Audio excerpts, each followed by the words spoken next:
Hola, ¿qué tal? ¿Cómo están? Bienvenidas, bienvenidos. Muchas gracias por conectarse a esta sesión del Diplomado de Investigación Forense de Interferencia Parental.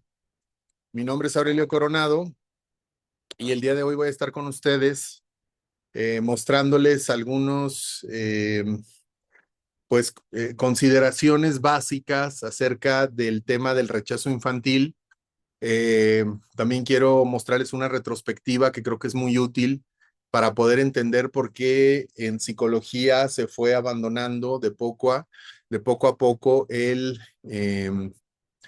famoso síndrome de alienación parental, porque era un error, no la existencia, digamos, de la sospecha o del fenómeno de alienación, vamos a llamarlo ahorita, y luego vamos a ver qué realmente están refiriendo, sino más bien la idea de que esto es un síndrome, la idea de que los psicólogos y psicólogas lo que nos toca es entonces ver adentro de las personas, lo que nos toca es aplicar pruebas psicométricas para ver adentro de las personas, o lo que nos toca es caracterizarlas en términos de enfermedades o psicopatologías.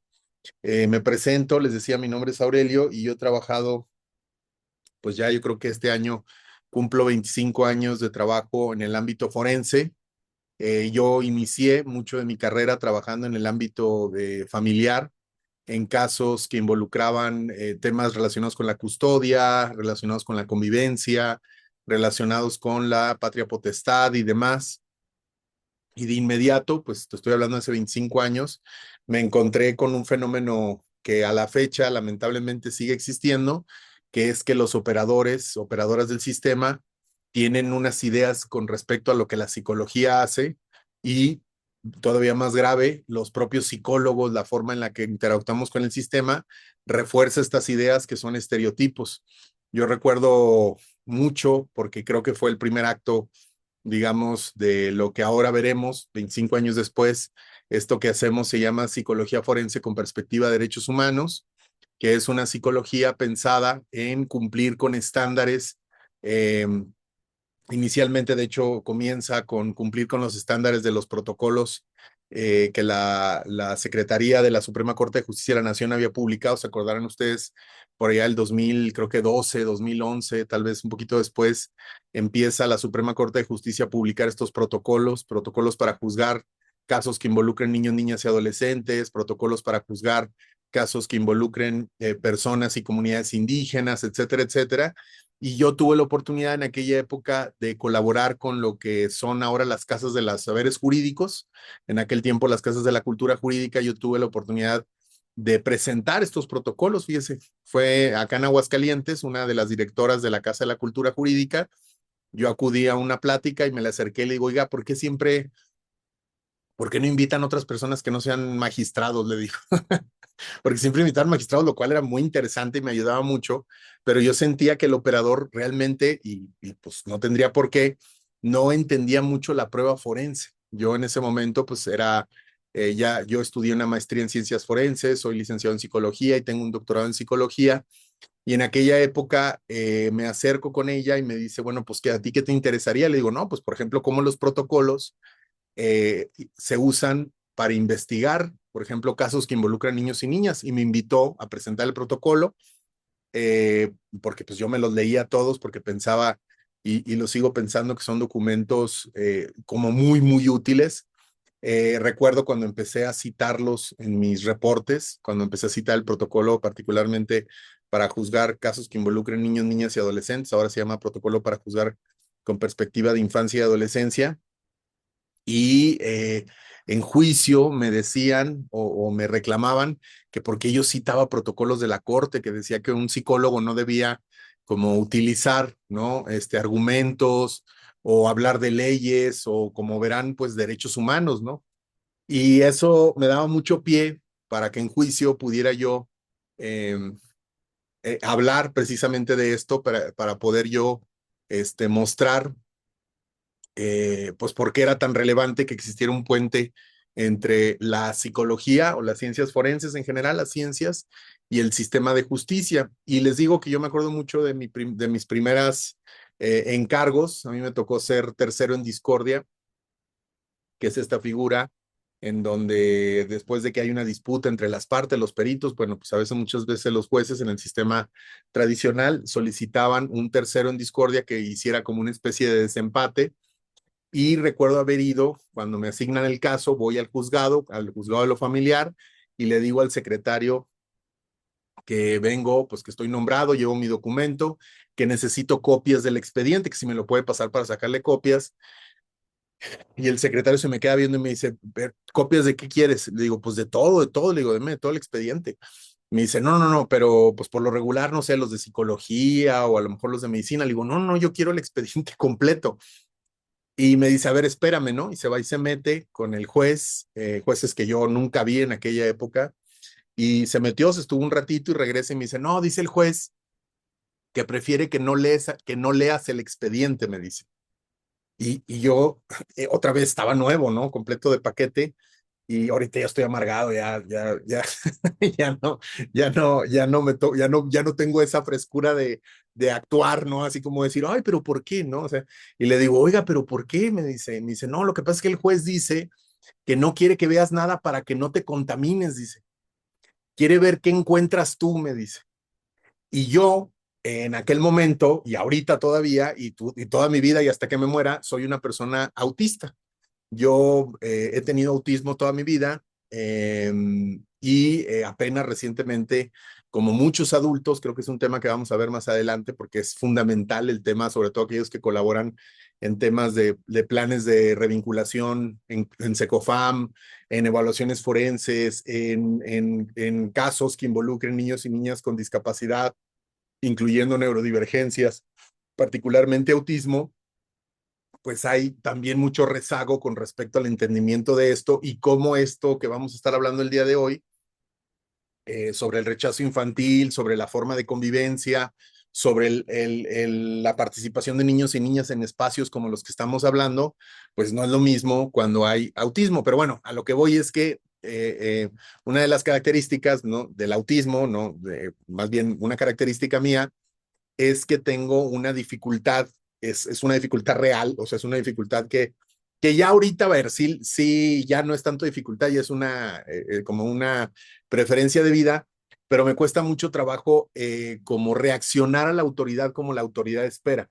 O sea, tengo una forma, o sea, les juro, y no sé cómo explicarlo, que a mí cuando alguien tiene como un nombre de director, secretario, magistrado y cosas así, sí entiendo, sí respeto, sí trato de hacer la caravana y la reverencia que yo veo que otras personas hacen, porque creo que eso es una señal de respeto y lo entiendo. Pero ya cuando una autoridad o una persona que tiene ese cargo dice algo que a mí me parece ilógico o inconsistente o ignorante, yo creo que es una obligación, así, pero obligación del ciudadano, confrontarlo con eso, porque a mí siempre me sorprende cuando una autoridad tiene ese tipo de... O sea, no es lo mismo que cualquier persona diga una tontería que lo diga una persona que tiene autoridad, pues, ¿no? O sea, cuando una persona que tiene autoridad dice una tontería, a mí me parece que los ciudadanos deberíamos de inmediato intervenir y decir, oye, no, porque esa persona no solamente está decidiendo sobre lo que está pasando, en el caso que yo estoy, sino está decidiendo cosas en general de la vida, ¿no?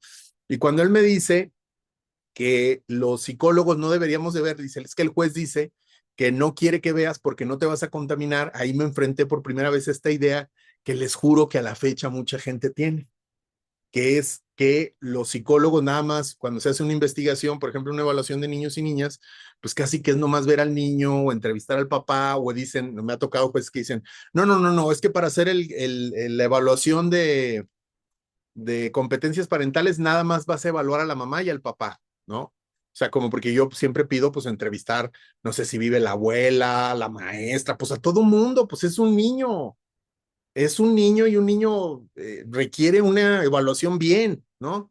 Me dice, no, es que debe ser así. Le digo, no, a ver, no estamos entendiendo, me acuerdo que le dije en ese momento, le digo, el método científico, el secretario de acuerdos, obviamente, secretario de acuerdos, ¿para qué me está escuchando en ese momento, no? Le digo, el método científico es observación, le digo, el primer paso del método científico es exploración y observación. Luego a partir de eso se generan hipótesis, y luego después de las hipótesis se hace bla, le pues echa el choro, ¿no? Y se me quedó viendo como de, me vale madre, a mí el juez me dijo eso. Dije, bueno, ¿sabes qué? Déjame, le hago un escrito, ¿no? Y de ahí empecé una carrera de hacerle escritos a las personas para explicarles lo que yo creo que deben de entender y para pedir las cosas que yo creo son importantes para proteger los derechos de las personas que estamos evaluando. Cuando estamos haciendo psicología forense, hay un derecho fundamental que es el que tenemos que proteger. No es el derecho al acceso a la salud. Muchos psicólogos dicen, no, es que, y se nota mucho en sus conclusiones, siempre ponen conclusión o, perdón, recomendación, psicoterapia, ¿no? Me recuerdo muchísimo todas las evaluaciones psicológicas que veía en aquella época. No había psicólogo que no concluyera con recomendación psicoterapia, ¿no? ¿Y por qué psicoterapia tendría que ser una recomendación número uno? No digo, o sea, todo el mundo se espanta cuando dice, no, es que, ¿por qué estás en contra de la psicoterapia? No, no, no, no, estoy a favor de la salud y la salud no necesariamente pasa por la psicoterapia. Y aparte, estamos en una institución de derechos, no en una institución, no estamos en un hospital. ¿Por qué un psicólogo se pone a dar recomendaciones de estaría bueno que alguien fuera a terapia cuando lo que está en juego son derechos? Y particularmente un derecho fundamental que es el derecho al acceso a la justicia. Y entonces un poco quiero que entendamos que esa es como mi brújula siempre que estoy participando en casos que involucran niños y niñas, niños, niñas y adolescentes, es el derecho al acceso a la justicia. Entonces ahí fue donde aprendí que muchos peritos no leen el expediente, que muchos jueces creen que a los peritos se les puede dar como restricciones, como para ver qué pasa, o sea, como que el juez se trae una onda de a ver qué encuentras y a ver si ves lo mismo que yo, ¿no? Como si esto fuera un juego, como si fuera un ejercicio de imaginación o de atinarle. Otra cosa que me encontré inmediato es algo que tiene mucho que ver con lo que les voy a mostrar, que es que las propias preguntas que hacen los abogados y que luego corroboran los jueces, estoy hablando del ámbito familiar, son preguntas que son completamente inapropiadas, como por ejemplo, que diga el perito si la mamá tiene un trastorno, por ejemplo, o que diga el perito si el papá tiene algún tipo de, déjenme se los muestro, aquí tengo uno, aquí tengo un ejemplo de un caso, a ver si me acuerdo. ¿En dónde fue que presenté ese caso? En Guatemala, Quetzaltenango, Shela. A ver si está aquí. Shela. Aquí está.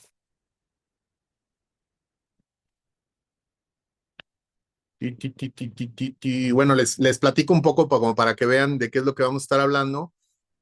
Eh, Mucho de lo que vamos a ver lo pueden encontrar en este texto, que les voy a pasar algunos capítulos. Es un libro donde tuve oportunidad de colaborar junto con el detective John Sabino de la Unidad de Víctimas Especiales de Nueva York. Si conocen la Unidad de Víctimas Especiales de Nueva York, conocerán el famoso Law and Order, la ley y el orden. Bueno, pues John Sabino, el que es coautor del libro en el que yo participé, que por cierto nunca lo conocí en persona, siempre fue todo por correo electrónico y así. Él era asesor de esta unidad de víctimas especiales, estaba en aquel momento maestro Turbi, que es un criminólogo norteamericano, y ahí verán mi nombre, que era el único mexicano, y me acuerdo que me invitaron a este libro que publicamos en el 2017, que se llama Falsas Acusaciones o falsos alegatos, pero pues en términos sería una falsa acusación, y hay varios capítulos, hay un capítulo especializado o un capítulo particular en donde hablamos sobre falsas acusaciones en contextos de divorcio. Y son varios capítulos, son como 15, 16. Hablamos de, por ejemplo, llamadas de broma al 911, fraudes de seguro, falsas acusaciones de violencia sexual. O sea, todos los capítulos hablan de diferentes formas en las que las personas y las instituciones para poder lograr algo, para poder evitar algún tipo de castigo, hacen acusaciones falsas en contra de personas. Ya más adelante veremos cómo la interferencia parental, una de las modalidades bastante comunes es la de la instrumentalización del niño para que se hagan acusaciones. Yo tengo trabajando en esto, les digo, 25 años y este libro lo publicamos en el 2017 y en el 2017 ¿cómo le diré? Fue un escándalo porque decían, pero es que, ¿por qué hablan de falsas acusaciones, no? Como que las falsas acusaciones, lo que están diciendo es que las mujeres mienten, bla, bla, bla. Y yo lo que siempre les digo, oye, es que yo tengo el misma cantidad de casos de mujeres que están generando falsas acusaciones que hombres que están generando falsas acusaciones. Pero ¿sabe quién es el que genera más falsas acusaciones de todos? No son los particulares, es el Estado. El Estado es el que utiliza, o sea, esto creo que es importante. No, las falsas acusaciones se deben, número uno, a que la investigación es inadecuada. Si los que investigan, si los operadores supieran hacer la investigación, las falsas acusaciones se acaban mañana. Se acaban mañana porque no funcionarían, porque de hecho una falsa acusación muchas de las veces es ir en contra de la lógica, es ir en contra de la evidencia, es ir en contra de lo que realmente existe en un caso. Bueno, ahorita si quieren les muestro algunos capítulos de este, también lo que vamos a ver lo pueden encontrar en este otro libro, que también les puedo pasar algunos capítulos, que se llama Psicología Criminal, en donde ya soy coautor, también publicado en el 2000, este es del 2017, el de falsas acusaciones, y este es del 2022, 23. Y también hemos trabajado precisamente en construir pues una red latinoamericana de psicología forense con perspectiva de derechos humanos. Aquí están algunos de los capítulos, particularmente aquí está se llama violencia íntima o violencia doméstica, como sería el término en Estados Unidos, violencia doméstica o violencia íntima y feminicida, una aproximación interseccional. Si no lo conocen, les platico, la interseccionalidad es parte de la perspectiva de género y la interseccionalidad reconoce que efectivamente alguna dimensión importante en cualquier caso es investigar cómo el género afecta y construye sesgos en operadores del sistema y demás, pero también puede ser el color de piel, puede ser la discapacidad, puede ser la situación migratoria, etcétera, etcétera. Y bueno, aquí hicimos un capítulo en donde básicamente decimos que lo que se normalmente llama el ciclo de la violencia, que seguramente lo conocerán, esto es muy importante porque quiero que nos quede claro esto, cuando hablamos de interferencia parental, de lo que estamos hablando es de un tipo de violencia. Cuando hablamos de instrumentalizar a un niño, lo que estamos diciendo es que el niño o la niña es utilizado como parte de una dinámica de violencia. ¿Me explico? O sea, si tú quieres saber si un niño está siendo instrumentalizado, necesitas conocer la dinámica entre las personas que están participando. Una verdadera falsa acusación es una agresión más en una dinámica de violencia. Entonces, algo que nos va a ayudar a reconocer mucho cuando hay una falsa acusación es ver cómo se encontraban precisamente las personas que, eh, eh, que están participando en esto. Entonces, nosotros decimos que no es un ciclo de la violencia, sino que es una espiral de la violencia. Y esto es muy importante para poder entender la instrumentalización infantil. ¿Cuál es la diferencia entre el concepto de ciclo de la violencia? Bueno, pues el ciclo de la violencia, si usted lo recuerda, es el famoso tensión acumulada, ¿no? Hay un conflicto entre la pareja y este conflicto de la pareja termina en una explosión, en un momento de agresión, y luego dicen los autores de aquel momento, llega un proceso de arrepentimiento, de luna de miel, en donde se reconcilian y luego regresan, digamos, a este punto, ¿no? A nosotros nos parece ridículo esta forma de describir la violencia entre las personas, porque la violencia no sucede entre dos, nunca, nunca. Escuche esto, la violencia no es una conducta, la violencia no es una acción.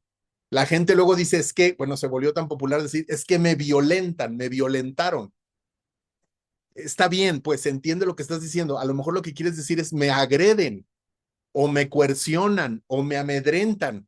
Pero cuando dices me están violentando, eso quiere decir que estás dentro de una dinámica donde alguien está utilizando una estrategia que a veces incluye agresiones como gritos, golpes, eh, privación de dinero, humillación, lo que quieras, pero a veces también es silencio, pero a veces también es descalificación, es decir, la violencia es una estrategia. ¿Una estrategia para qué? Para controlar y para explotar al otro.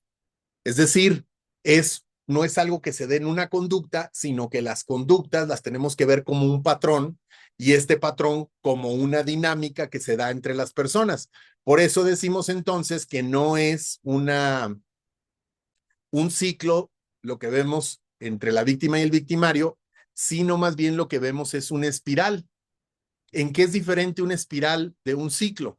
Bueno, en el ciclo participan dos personas, ¿no? El agresor y la víctima. En la espiral no. Nosotros decimos que una espiral participamos todos.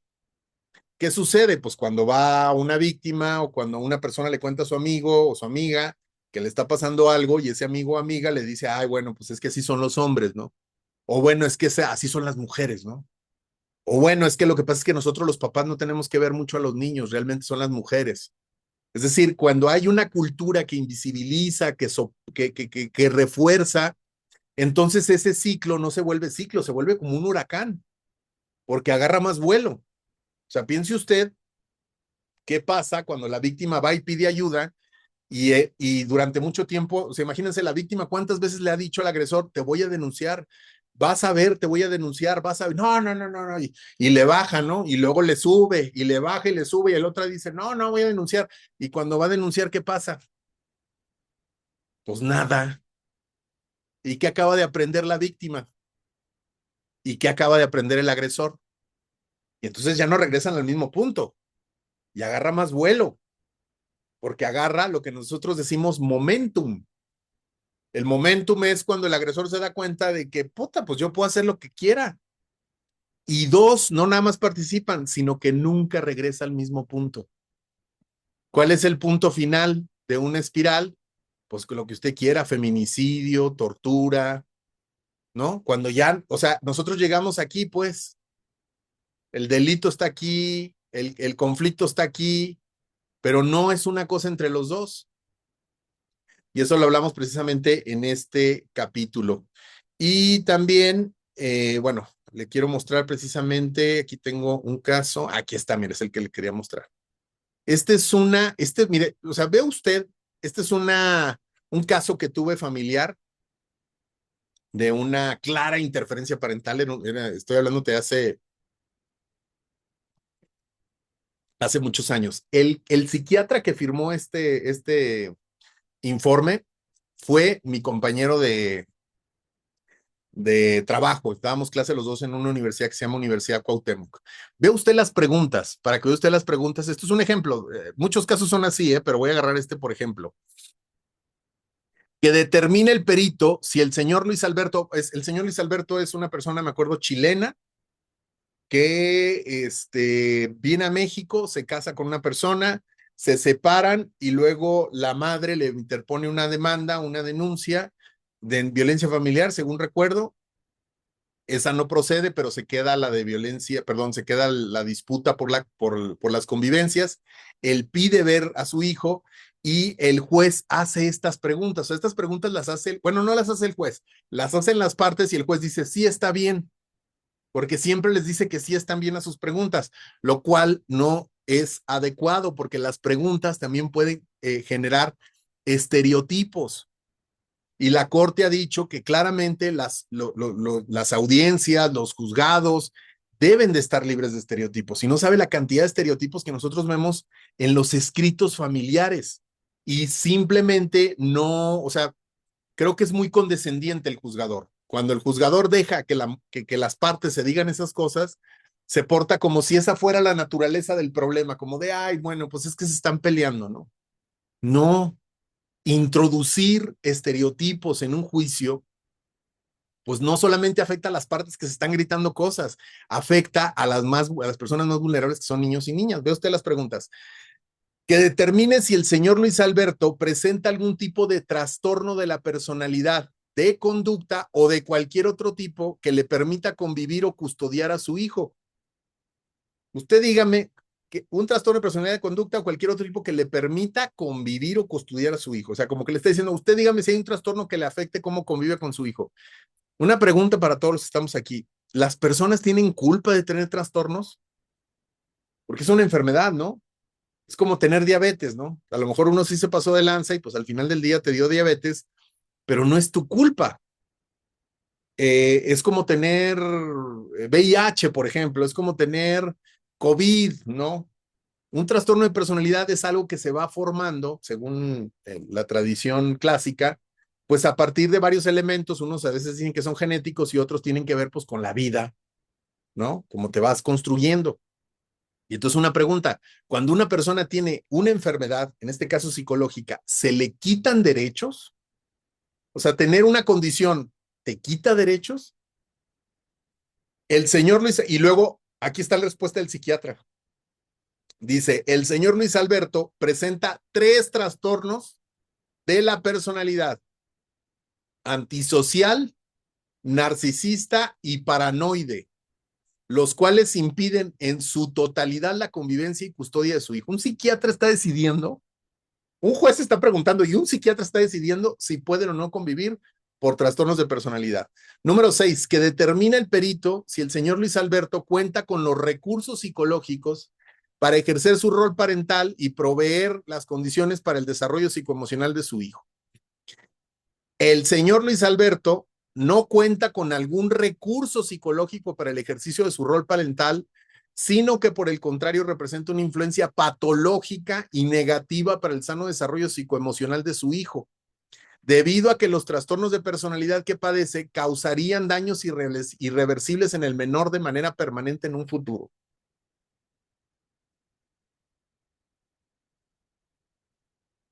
Esta persona entrevistó al señor Luis Alberto en hora y media en el Seguro Social, porque el psiquiatra trabajaba en el Seguro Social y se animó todavía para llevarlo al siguiente nivel, imprimir su peritaje, que lo estaban nombrando completamente de manera particular, con el logotipo del Seguro Social, como para darle más caché.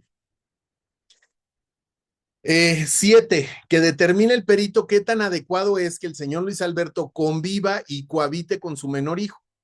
Y dice, desde el punto de vista mental, social, médico y psicológico, porque el vato es médico, no se nos olvide psiquiatra, pero ya se metió a la mente, ya se metió a lo social y ya se metió a lo psicológico, así de, o sea, ese es el nivel de intrusión. Bueno, no digo, no pasa nada, un psiquiatra claramente puede hablar de esto, pero no, este psiquiatra claramente no sabe lo que está hablando. Que determine el perito si señor Luis Alberto presenta un riesgo para el sano desarrollo, pues ya se imaginará, representa un alto riesgo. El hijo, en virtud de que el trastorno de personalidad que se ha detectado antes mencionado son padecimientos que ponen en peligro a cualquier infante. ¿Y sabe qué utilizó el famoso psiquiatra este?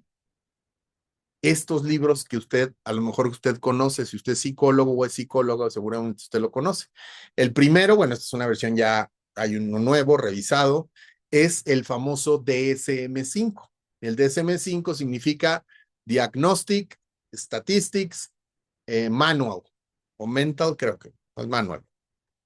Que básicamente, sí es manual, que básicamente lo que hace es clasificar condiciones a partir de una serie de ejes, a partir de una serie de dimensiones, y de ahí vienen los trastornos que está mostrando o que está explicando el psiquiatra.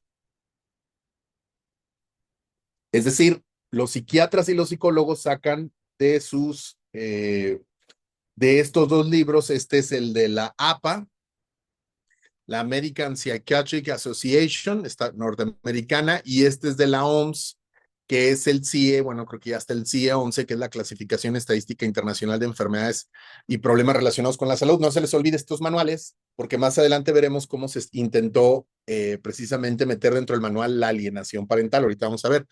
Pero adivine qué, esto, bueno, esto primero, déjeme se lo muestro, se lo voy a mostrar, pero por aquí lo tengo.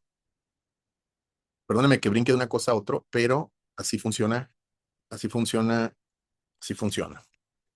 ¿Cómo se llama? Se llama Wisemin, Wisemin,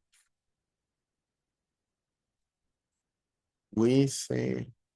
Está. ¿Será esto? ¿Será este? Miren, les voy a enseñar este, que es un informe de evaluación de custodia. Ahorita regreso a este. Este es un caso que tuve ¿en dónde fue?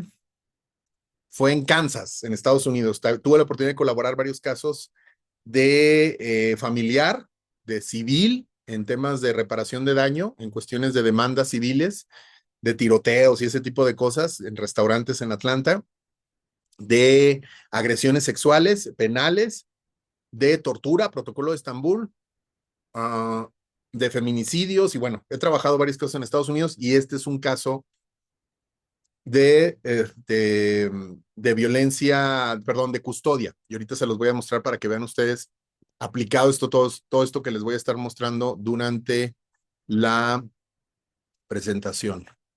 ¿Qué es lo que pasa con este reporte? O sea, ¿cuál es el tema de este, perdón, aquí está. ¿Cuál es el problema de este informe? Bueno, pues que no deberían de utilizarse. Esto lo hablamos precisamente en el manual de Criminal Psychology. Mire, si un psicólogo utiliza el DSM, que lo utilizan todo el tiempo, en México, en Colombia, en Chile, me ha tocado verlo, ahora que estamos yendo precisamente a juicios en Chile, en Estados Unidos muchísimo, porque precisamente de ahí es, y este es el índice del libro. Fíjese en qué momento el libro ya empieza a decir, no me uses para lo forense. En el capítulo 4, pues ya, clasificación del DSM, y luego el uso del manual, y luego tiene un apartado que se llama declaración cautelar para el empleo forense del DSM-5. ¿Qué dice esta declaración cautelar? Dice, en consecuencia, está diciendo básicamente antes de eso, dice, este manual que mucha gente cita, los psicólogos constantemente, mire, ¿por qué es tan importante entender esto? Porque lo que normalmente se llama alienación parental, trastornos de personalidad y todo eso vienen de este libro. Entonces, cada que los psicólogos hablan de trastornos, de narcisismo, de lo que usted quiera, están necesariamente citando este texto, aunque podría no citarlo y citar otros textos, ¿eh? Pero este texto en particular, que es como los psicólogos, hay quienes se animan a decir la Biblia de la psicología, dice que este libro fue hecho para,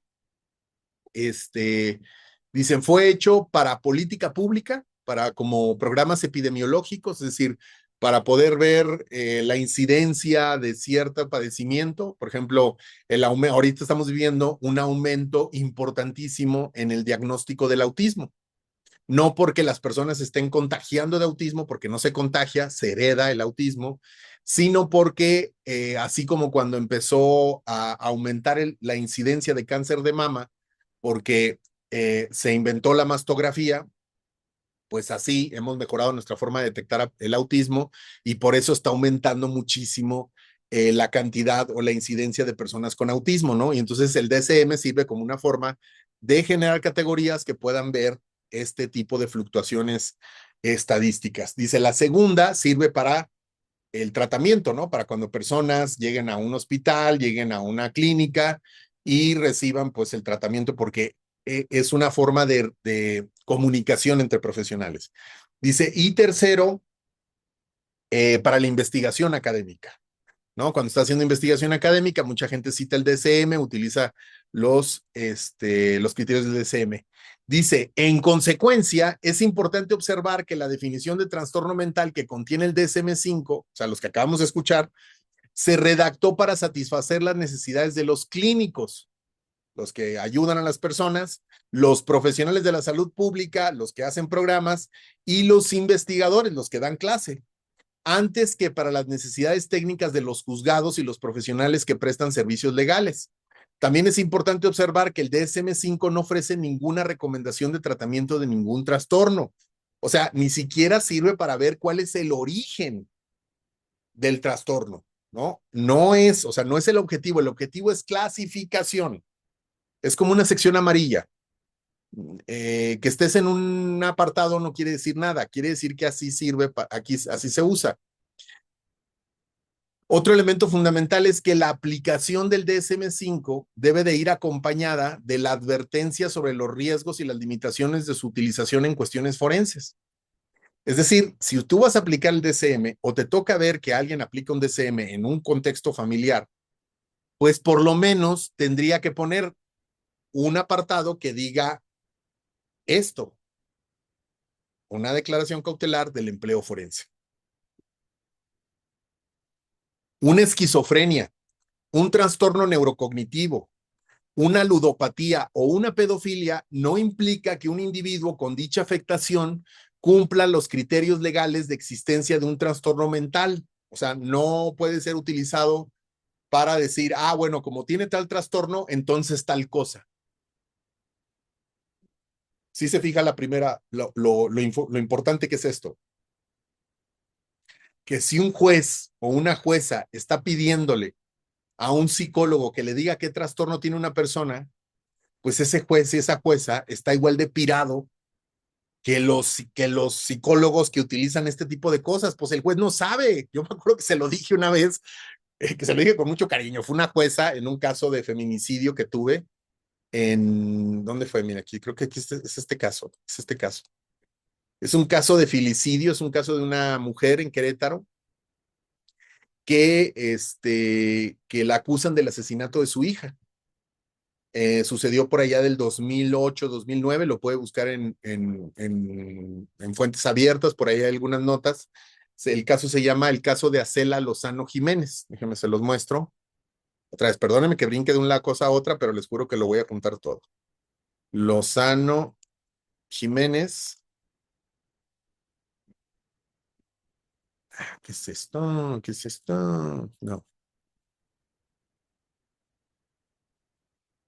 Ah, mire, publicamos un libro es un libro donde me dieron ahí después de que mis profes no me querían, me pusieron ahí como entre los alumnos, los 50 más, alumnos más mejores egresados de la Universidad Autónoma de Aguascalientes. Y aquí les leo el caso. Dice, aquí está. Dice, un proyecto enriquecedor fue la creación de es un proyecto que armamos ahí en la Autónoma, que empezamos a llevar cosas así.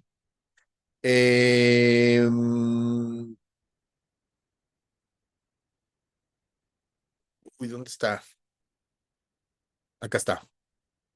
Dice, una de las anécdotas más significativas de mi pasar por la Universidad Autónoma de Aguascalientes fue cuando junto con un grupo de practicantes realizamos una de las primeras autopsias psicosociales en un caso de una mujer con discapacidad psicosocial, un diagnóstico de esquizofrenia, acusada de asesinar a su hija.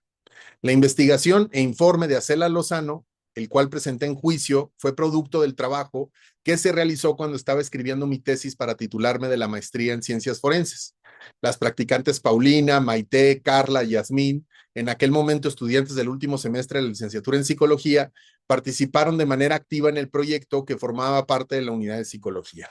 El caso ocurrió en la ciudad de Querétaro, implicaba determinar el estado psicológico al momento de los hechos que se acusaba a Acela Lozano Jiménez. La disputa era sobre si la acusada era responsable, penalmente imputable, ya que tenía antecedentes de esquizofrenia, según los primeros reportes. Aún así, la fiscalía y su equipo de psicólogos determinaban que era responsable y consciente a pesar de la evidencia de su historia de vida. Esto era lo que me preguntaban, dice, oye, pero esta persona que me decía la juez, pero dígame, ¿tiene esquizofrenia?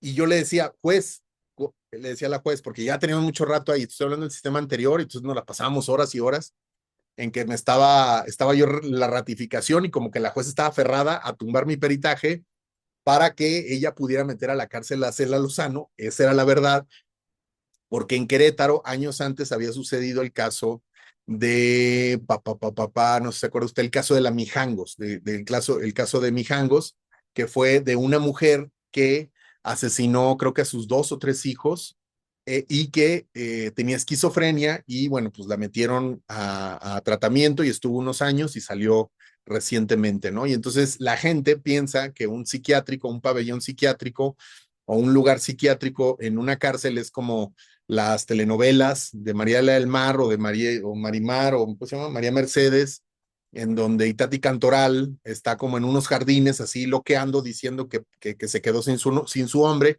pero así no funcionan los psiquiátricos. Los psiquiátricos son lugares de profunda marginación, de descuido, de violencia y mucho de lo que vemos de enfermedades mentales realmente es por estar ahí. Entonces, bueno, había mucho estigma en contra de Acela por ser mujer, por ser una mujer pues con una discapacidad. Y la jueza me decía, es que usted dígame, dice, si tiene esquizofrenia o no. Repito, ¿por qué es importante esto? Porque la alienación parental viene de la misma lógica. La alienación parental supuestamente es una enfermedad que tenía, bueno, en aquel tiempo cuando la usaban, que tiene el niño a partir de lo que le está haciendo su madre o su padre. Y yo me acuerdo haberle dicho a la juez, le digo, juez, pero usted ¿para qué quiere saber si una persona tiene esquizofrenia? Usted no sabe sobre esquizofrenia, le digo. Usted no va a dar tratamiento sobre esquizofrenia, usted no, o sea, las personas con esquizofrenia pueden ser muy diferentes unas de las otras y todas tener esquizofrenia. Y me dice, bueno, dice, entonces, ¿cuál es la diferencia entre la psiquiatría y la psicología? Y le digo, bueno, pues que la psiquiatría, como lo hemos visto en este caso, lo único que se dedica es como el caso que les acabo de mostrar de las preguntas, a decirle a usted que una persona tiene trastornos y por lo tanto es mala y por lo tanto no necesita derechos. Le digo, por otro lado, una psicología forense responsable lo que tiene que hacer es explicarle a usted cómo esta condición se asocia con una dinámica que viven las personas que están alrededor de esto. ¿Cómo le hicimos para llegar a eso?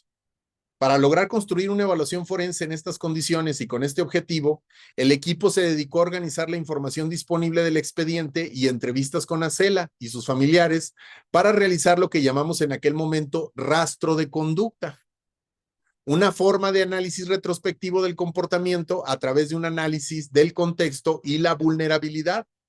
Este informe fue parte importante para la sentencia de imputabilidad y la oportunidad de hacer visibles las condiciones de violencia y falta de acceso a derechos fundamentales de una persona con discapacidad. Ese caso y ese reporte fueron el inicio de una práctica que dio nacimiento a una serie de herramientas analíticas que se han utilizado en casos de feminicidio, tortura, violencia familiar y que se encuentran en publicaciones internacionales y en protocolos de actuación de México, Colombia y Guatemala. Y bueno, ahora Estados Unidos también con las publicaciones que hicimos.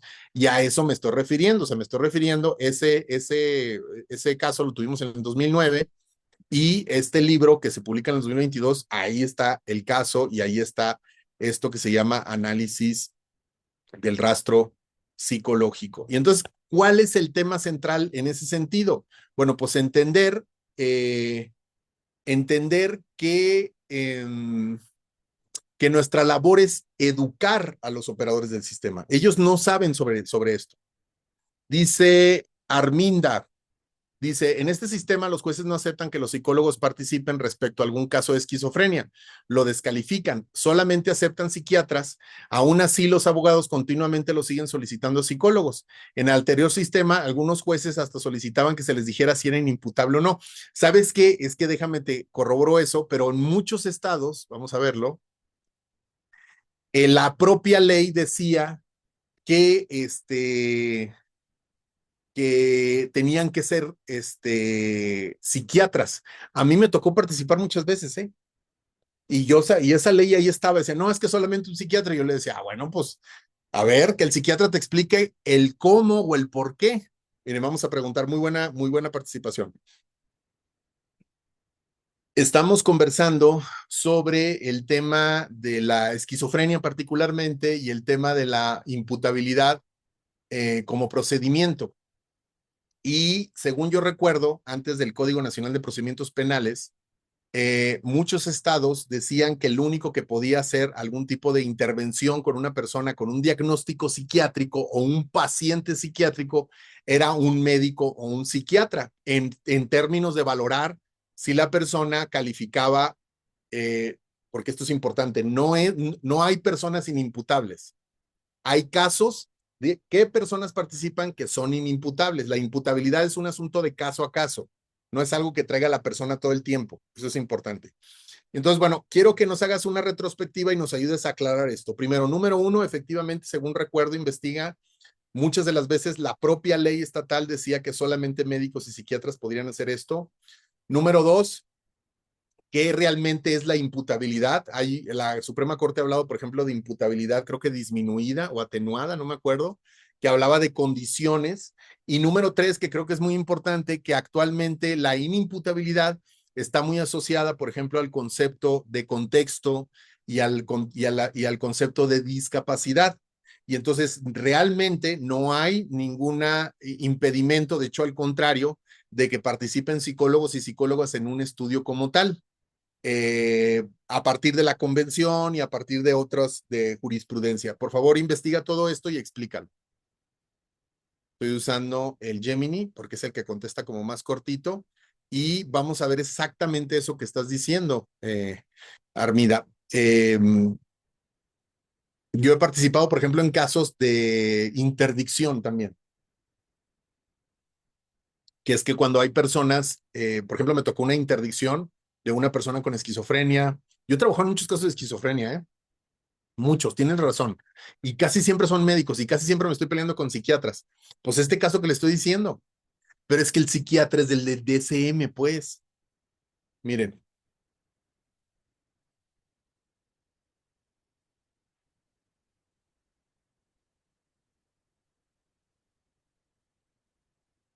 1. Evolución normativa. De la exclusividad médica a la evaluación interdisciplinaria. Antecedentes en los códigos estatales procesales previos al CNPP. Antes de la unificación procesal mediante el Código Nacional de Procedimientos Penales, CNPP, el marco procesal penal mexicano se encontraba fragmentado en 32 códigos estatales y un Código Federal de Procedimientos Penales. En la mayoría de las legislaciones sustantivas y procesales locales, bajo el modelo inquisitivo o mixto tradicional, las causales de inimputabilidad por trastorno mental o desarrollo psíquico incompleto o retardado estaban fuertemente acopladas a una visión nosológica y psiquiátrica pura. Monopolio pericial explícito o implícito. Múltiples códigos de procedimientos penales estatales estipulaban de manera expresa que, para la determinación del estado de inimputabilidad o para la imposición de medidas de seguridad, el reconocimiento debía ser practicado necesariamente por dos médicos legistas o psiquiatras adscritos al tribunal o a instituciones de salud mental públicas. El sesgo de la enfermedad mental, el modelo de prueba pericial concebía la inimputabilidad no como un estado jurídico funcional respecto a un hecho concreto, sino como la presencia o ausencia de una patología médica. Por ende, la psicología era relegada a un papel auxiliar o complementario, mientras que el dictamen psiquiátrico o médico legal se consideraba el requisito formal para activar el procedimiento de inhabilitación o la medida de seguridad en internamiento. Transición hacia el marco del CNPP. Con la entrada en vigor del CNPP y la consolidación del sistema acusatorio, este esquema sufrió dos transformaciones metodológicas y jurídicas sustanciales. Principio de libertad probatoria, artículo 259 del CNPP. Todos los hechos y circunstancias pertinentes para la correcta solución del caso pueden ser probados por cualquier medio pertinente y lícito. No existe ya una prueba legal o tasada que reserve a la psiquiatría o a la medicina la exclusividad pericial en materia de inimputabilidad. Procedimiento especial para inimputables, artículos 414 a 419 del CNPP. La norma exige verificar tanto la existencia del hecho típico y antijurídico como el estado de incapacidad de comprender la ilicitud o de conducirse de acuerdo con esa comprensión al momento del hecho. La evaluación abarca aspectos cognitivos, volitivos, contextuales y funcionales donde la psicología forense y la neuropsicología poseen competencia metodológica directa. 2. La naturaleza jurídica y funcional de la imputabilidad. Concepto y dinamismo. La imputabilidad es una capacidad situacional, no una cualidad intrínseca o permanente de la persona. Estructura sustantiva. Implica que el sujeto posea, al momento de la comisión del hecho, la capacidad de comprender la ilicitud del acto, elemento cognoscitivo, y la capacidad de autorregularse o conducirse conforme a dicha comprensión, elemento volitivo. Ausencia de personas inimputables. No existen personas ontológicamente inimputables. Existen conductas realizadas en condiciones temporales o contextuales de inimputabilidad. Un diagnóstico clínico de esquizofrenia no se traduce automáticamente en inaptitud jurídica al momento de la conducta. La valoración debe demostrar la desconexión funcional o la alteración grave de la capacidad de comprensión, colisión en el instante preciso del hecho tipificado. Criterios de la SCJN, imputabilidad disminuida y grados de capacidad. La Suprema Corte de Justicia de la Nación, SCJN, ha abordado de manera reiterada la gradualidad de las alteraciones mentales y su repercusión en la punibilidad y en la culpabilidad. Diferenciación conceptual. La SCJN sostiene que la inimputabilidad no es una categoría binaria, todo o nada, desde la perspectiva de la afectación clínica, aunque dogmáticamente lo sea para la imposición de una pena o medida de seguridad. Imputabilidad disminuida o atenuada.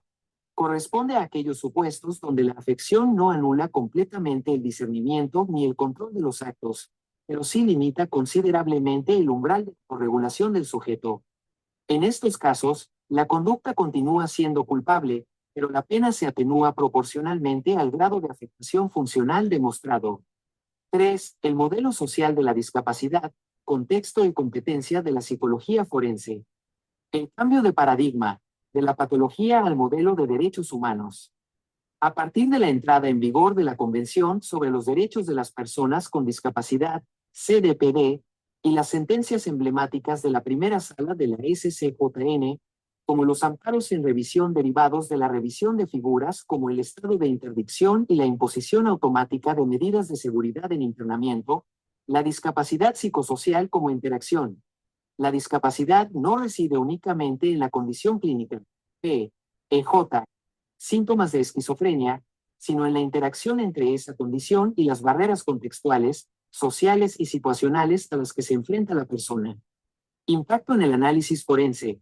Evaluar la inimputabilidad bajo la CDPD exige superar la mera verificación nosológica. El análisis no consiste en determinar si el sujeto tiene esquizofrenia, sino en establecer cómo interactuaron las alteraciones perceptivas, cognitivas o del pensamiento con el entorno socioambiental y con el evento estresante o desencadenante en el momento del hecho. Competencia e idoneidad de la psicología forense. Bajo este paradigma... Miren, para que vean ustedes cómo se relaciona todo esto, ahora le voy a pedir que analice de acuerdo al código, al familiar, al penal, cómo esto se asocia o es un paralelo a cuando los jueces piden que se hagan evaluaciones para ver si los padres o los cuidadores tienen trastornos. Esto es muy peligroso. O sea, la idea de que estemos pidiéndole a los psicólogos que establezcan trastornos y que al final veremos cómo si concebimos la alienación parental o la interferencia parental como un trastorno, entramos en ese terreno. Entonces, bueno, te pido ahora que con esto que nos acabas de explicar, ahora explica cómo esto se trasladaría a el estigma que implicaría que los psicólogos traten de establecer trastornos en los cuidadores y segundo, cómo es que la visión psicopatológica del trastorno perdón, de la alienación parental como un síndrome que se tiene que evaluar es contradictorio con los derechos de la infancia y demás. Miren, mientras, déjenme les muestro esto precisamente con respecto a la alienación, perdón, acá está, ahorita les voy a mostrar este reporte. Vamos a ver este sobre la alienación parental. ¿Cómo es que se fue construyendo este síndrome que ya no se utiliza? Con este análisis. Ahorita vamos a ver cómo en Colombia, a mí me tocó estar ahí cuando lo echaron para atrás, pero primero hay que conocer la historia para poder llegar a interferencia parental y que no cometamos los errores del pasado, hay que conocer qué onda con la alienación parental. Hoy nos vamos a meter de lleno en uno de los temas más debatidos, complejos y, francamente, más dolorosos tanto en el ámbito legal como en el psicológico: la separación familiar y las disputas por los hijos. Vamos a explorar la llamada alienación parental, basándonos en un ensayo crítico súper riguroso. Y a ver, el objetivo aquí no es tomar partido de ningún lado, sino desenredar la historia de este concepto con una mirada estrictamente académica, pero también con mucha empatía. Vamos a ver cómo una simple observación clínica se convirtió en toda una etiqueta legal, los tropiezos científicos que surgieron en el camino y, lo más importante, cómo las instituciones están corrigiendo el rumbo hoy para proteger de verdad a la infancia. Para que tengamos clarísimo el mapa de hoy, vamos a revisar 5 puntos clave. Primero, el problema del rechazo. Segundo, la trampa del síndrome. Tercero, los errores lógicos y científicos. Cuarto, las malas prácticas en los tribunales. Y cerramos con el quinto, el nuevo paradigma forense. Vamos allá. Bueno, entremos en materia con nuestro primer punto, la dolorosa realidad del rechazo. Cuando una familia se separa, las dinámicas cambian muchísimo y a veces nos topamos con un escenario desgarrador. La pregunta central, que literalmente le quita el sueño a los tribunales, es esta: ¿Por qué un niño rechaza a uno de sus padres después de un divorcio? A ver, la investigación académica es súper clara.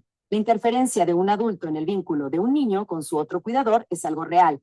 Ocurre, es relevante y puede ser profundamente dañino. La manipulación existe, definitivamente. Pero el problema histórico no ha sido reconocer que esto pasa, sino cómo los tribunales y los expertos decidieron interpretar esa reacción del niño. Y aquí hay que hacer una pausa importante para marcar una diferencia crucial. Por un lado, tenemos la interferencia parental. Estas son conductas de adultos concretas, reales, cosas que se pueden comprobar, como bloquear visitas o hablar mal del otro progenitor. Pero por otro lado, está el famoso síndrome de alienación parental. Es, digamos, una etiqueta diagnóstica defectuosa que se deduce casi exclusivamente porque el niño muestra rechazo. O sea, convertir la mala conducta de un adulto en un síndrome psiquiátrico que se le diagnostica a un niño a través de su comportamiento es un salto metodológico gigantesco. Y es precisamente ese salto tremendo lo que nos lleva a nuestra segunda sección, la trampa del síndrome. Para entender cómo esta etiqueta inundó los juzgados familiares de todo el mundo, tenemos que viajar a 1985. El psiquiatra Richard A. Gardner introduce el concepto. Pero ojo con este detalle que es clave. Este síndrome no salió de años de estudios epidemiológicos ni de investigación validada. Para nada. Salió de la práctica personal de Gardner en casos de custodia súper conflictivos. Y claro, imagínense a los tribunales abrumados con familias complicadísimas. Esta teoría fue como agua en el desierto. Les daba una narrativa súper simple y lineal. Un padre programa, el niño rechaza, el otro es la víctima y el juez nomás tiene que intervenir y corregir la situación. Fácil, ¿no? Demasiado fácil. Fíjense cómo se va armando esta trampa paso a pasito. Según la idea original, funcionaba como una cadenita. 1. Observas que el niño rechaza. 2. El evaluador dice, las razones del niño no me convencen, son insuficientes. 3. Por lo tanto, asume automáticamente que alguien lo programó. Y 4. Recomienda neutralizar a ese cuidador supuestamente alienante.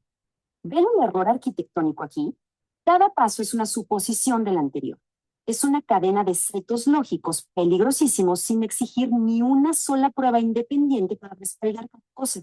Y esto en la práctica crea una falsa dicotomía aterradora en los juzgados. Te obligan a ver el mundo en blanco y negro. O el niño rechaza porque hubo un abuso real y comprobable, o rechaza por alienación.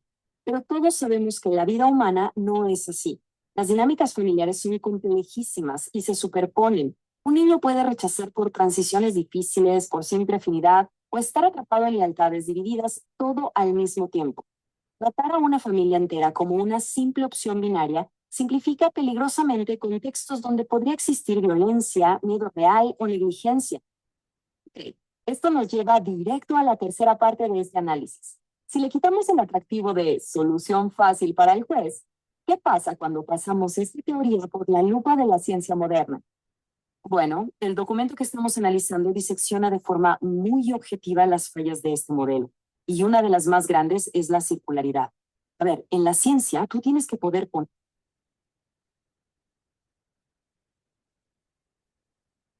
a prueba una hipótesis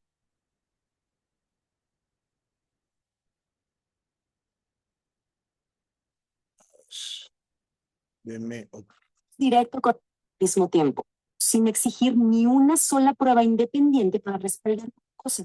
Y esto en la práctica crea una falsa dicotomía aterradora en los juzgados. Te obligan a ver el mundo en blanco y negro. O el niño rechaza porque hubo un abuso real y comprobable, o rechaza por alienación. Pero todos sabemos que la vida humana no es así. Las dinámicas familiares son complejísimas y se superponen. Un niño puede rechazar por transiciones difíciles, por simple afinidad, o estar atrapado en lealtades divididas, todo al mismo tiempo. Tratar a una familia entera como una simple opción binaria simplifica peligrosamente contextos donde podría existir violencia, miedo real o negligencia. Esto nos lleva directo a la tercera parte de este análisis. Si le quitamos el atractivo de solución fácil para el juez, ¿qué pasa cuando pasamos esta teoría por la lupa de la ciencia moderna? Bueno, el documento que estamos analizando disecciona de forma muy objetiva las fallas de este modelo, y una de las más grandes es la circularidad. A ver, en la ciencia tú tienes que Bueno, algo está fallando ahí, pero mientras les quiero más bien mostrar esta nota, déjenme lo busco por acá, ¿dónde está? ¿Dónde está? De un momento, de lo que pasó en Colombia, que es lo mismo que pasó acá en México. A mí me tocó estar en un congreso que organizamos de alienación parental lo hicimos en Guanajuato, en la Universidad Autónoma de Guanajuato, en el 2014, no, perdón, 2017 hicimos se llama Congreso de Buenas Prácticas en Psicología Forense y hablamos de alienación parental. Nos invitó una diputada del PAN de allí de Guanajuato y quería que habláramos de alienación parental. Y yo le dije, con mucho gusto, hicimos todo un evento y un día antes, no, unos días antes me marca y me dice que le preocupa que porque estuvo viendo un poco la publicidad y porque estábamos nosotros anunciando que íbamos a hablar de por qué el síndrome de alienación parental, como síndrome, otra vez, ahorita vamos a ver cuál es la solución, pero como síndrome es básicamente un fraude, es una estafa. Es una cosa que se inventó un gringo que era, métase a la historia, está bien interesante la historia de Garner. El cuate en los años 60 y 70, muchas personas, pues parte digamos, de los derechos civiles y todo eso, muchas personas se fueron de su casa a vivirse a comunas. Y muchos de los papás conservadores de aquel momento pensaban que sus hijos estaban en cultos o en sectas, pues. Y no digo que no hubiera sectas en aquella época, sí había sectas, pero muchos decían, no, es que ahora mi hijo quiere nomás andar teniendo sexo y fumar marihuana, no sabe qué secta lo está jalando. Bueno, pues la secta de la vida de están chavos y están en California en aquella época, ¿no? Total, que hubo unos cuates que empezaron a decir que ellos desprogramaban a los jóvenes. Y eso se sigue utilizando, que es que los secuestraban de las sectas, los sacaban, los encerraban en un cuarto y los empezaban a desprogramar porque decían que los habían alienado, fíjese. De ahí viene el concepto de alienación parental, de personas que se meten a sectas, o sea, un poco la visión que tiene Garner del síndrome de alienación parental es que el niño está en una secta y el famoso lavado de cerebro, pues. Y a ver, no digo que no exista programación y no exista influencia y no exista todo eso, pero no funciona como computadora el cerebro. Ahorita vamos a ver, los niños alinean como tú a tu trabajo con tu jefe maltratador, por ejemplo. ¿No? O sea, no es que te la creas, no es que digas, ay, es que mi jefe es el más bonito. Pues es que lo que te toca decir y ahorita en ese momento no hay mucho como rango de reflexión y los niños lo viven igual. No digo que no tenga una afectación profunda en su desarrollo y que sea maltrato y violencia eso. Lo que estoy diciendo es que pensar que el niño tiene algo malo y que la forma de quitar la alienación es desprogramando al niño viene precisamente de este tipo de prácticas. Y entonces mucho de la psicología que se utilizó para hacer alienación parental se basaba en tratar de hacer como una versión chafa del DSM que les estoy mostrando, más este asunto de la desprogramación. Fíjense ustedes lo que pasó en Colombia, para que vean cómo fue que se fue cuestionando este síndrome y luego veamos cómo la Suprema Corte de Justicia en México dijo, ahorita vamos a ver eso, dijo, no existe el síndrome, pero sí existe la conducta alienadora, que son cosas diferentes, ¿eh? Miren, vamos a verlo, el caso colombiano.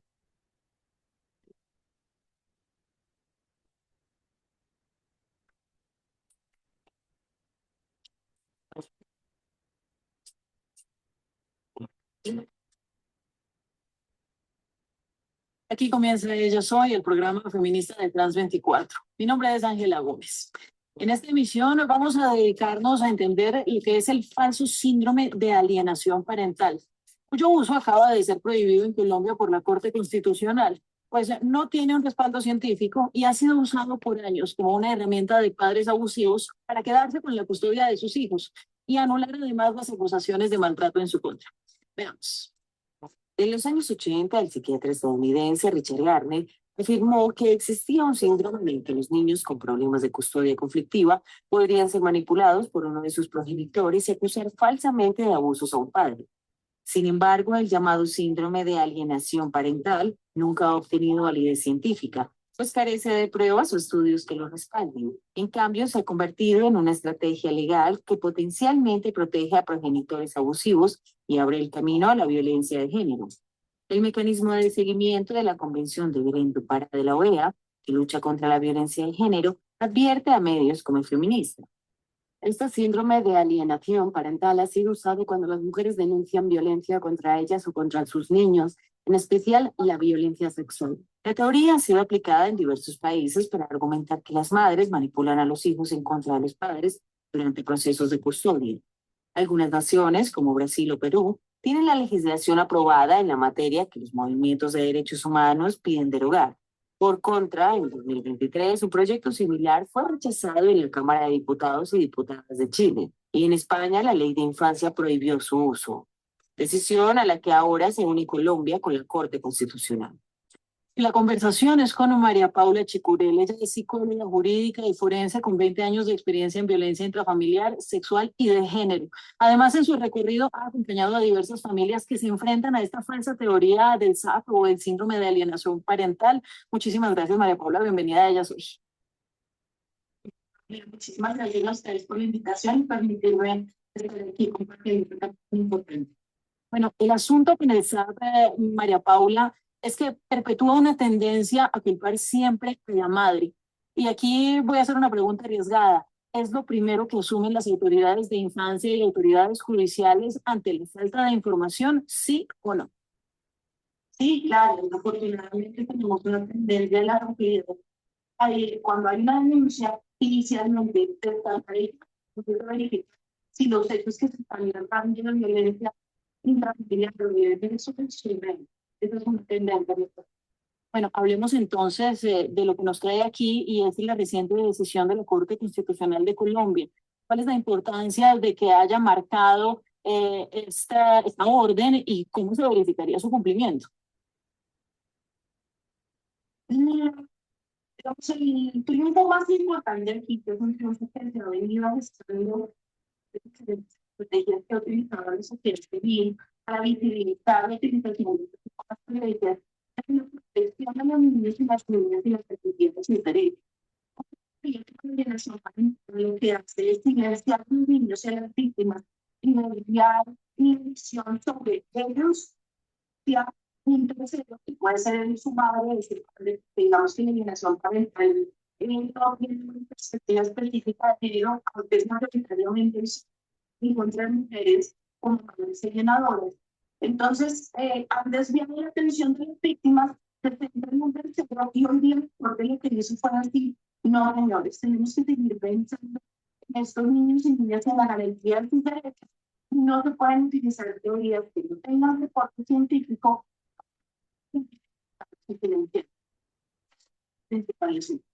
Ahora, este síndrome se basa, supuestamente, según el teórico que lo planteó, en manipular a los hijos para que hablen mal de uno de sus progenitores. Usted lo estaba explicando. Alegando esa condición, padres abusadores han logrado, y se ha mostrado en casos en todo el mundo, obtener la custodia de sus hijos, a veces con desenlaces fatales para esos hijos. Entonces, ¿qué es lo que tendríamos que hacer? ¿Cómo se identifica una maternidad o una paternidad abusiva? Más importantes es creer que los niños cuando hablan de violencia, ¿sí? Violencia de todo tipo y identificar cuando un niño siente un rechazo por un progenitor, la debe ser la causa, ¿sí? Eso es lo más importante. Centrarnos en un proceso de evaluación científica muy bien realizada de este niño o adolescente que está alegando, que se está alegando que es una situación de violencia, y a partir de allí lograr identificar cuáles son estos factores de rechazo del sistema. En la mayoría de los casos que nos hemos encontrado muchísimo es que estos niños y niñas que se han visto enfrentados en situaciones de violencia, puede que no sea directamente en parte de ellos, pero han vivido en entornos violentos y agresivos, y eso genera que el niño tenga algún tipo de rechazo contra la persona que esté violentando dentro del sistema.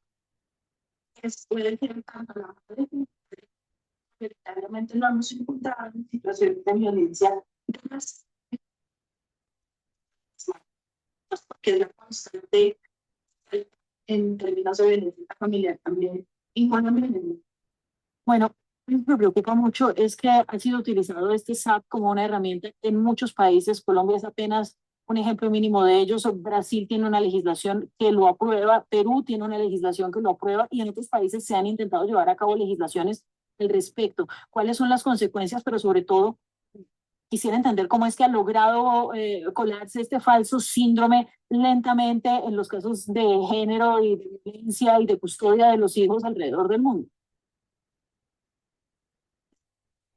Creo que uno de los factores más importantes es que se debe a una técnica y a una teoría que no tiene un estatus de cientificidad, que no hay estudios científicos que lo respalden y que lo soporten realmente.